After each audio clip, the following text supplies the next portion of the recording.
तो खुश झाला आणि त्याने कबूल केले। वेड्याच्या कामाने सिद्ध वाटेने बाहेर जाणार आणि दुसरीतून शिवरायांचे सोंग घेतलेली व्यक्ती राजदिंडी दरवाजातून बाहेर पडणार, दुसरी अवघड वाटेने निसटून जाणार अशी ती योजना होती। पण शिवराय मोठा धाडसी आणि चतुर होता। ठरल्याप्रमाणे सोंग घेतलेल्या शिवाजीची पालखी राजदिंडीतून काही सैन्य पहारा देत होते। त्यांनी ही पालखी पकडली। शिवाजी राजाच पकडला असे समजून पडले। सोबत बाजीप्रभू देशपांडे आणि सोंग तेव्हा सिद्धीने दिवस उजाडल्यावर शिवरायांना पांढरपाणी ओढ्यावर गाठले। शिवराय त्याच्यात पडले। त्यांनी कशी बशी गोड खिंड बोला ते बाजीप्रभूंना म्हणाले, वाट चढणीची मागे शत्रू पाठीवर आता विशाळगड हाती लागत नाही। खाणे शत्रू चौतळून येत होता।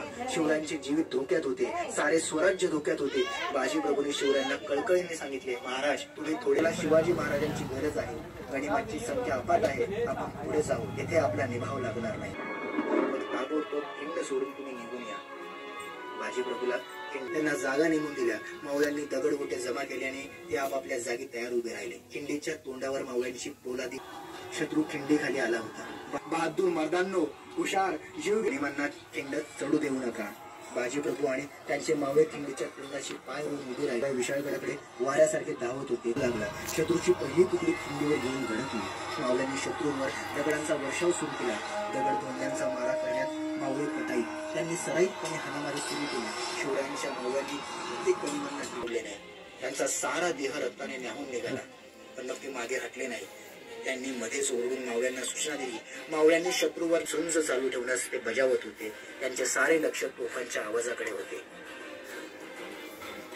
तेवढ्यात तोफेचा आवाज कडाडला। तोफांचे आवाज धारातीर्थी कोसळलेल्या बाजींच्या कानी पडले। महाराज त्या स्वामी भक्त बाजीप्रभूंनी प्राण सोडला। ही वार्ता विशाळगडावर महाराजांना समजली। बाजीप्रभू देशपांडे स्वराज्यासाठी धारातीर्थी पडले।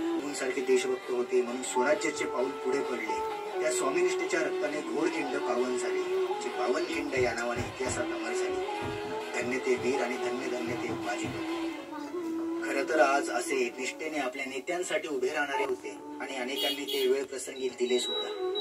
तसे कार्यकर्ते सुद्धा कुठे मागे नाहीत। ते सुद्धा संसार आणि प्राणपणाला लावून नेत्यांसाठी दगडफेक, मोर्चे, आंदोलने करतात।